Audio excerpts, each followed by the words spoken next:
को एक्सेप्ट किया और ये भी बोला कि जो है वो इन बच्चों को मत छोड़ के आना, बच्चों को भी लेके आना। ये इनकी भी बहुत सारी कुर्बानियां हैं।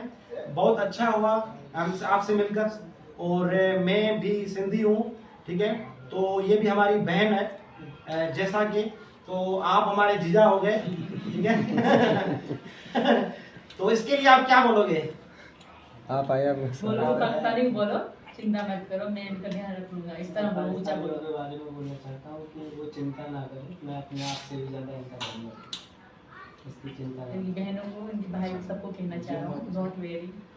इनका कहना है कि भाई मैं अच्छी तरीके से इनका ख्याल रखूंगा और किसी भी तरीके का इनको दुख या तकलीफ ना दूंगा। तो शुक्रिया जनाब, बड़ी मेहरबानी आपसे मिलकर, आप बहुत बड़ी खुशी थी, आपसे मिलकर बहुत खुशी हुई। ठीक है सर।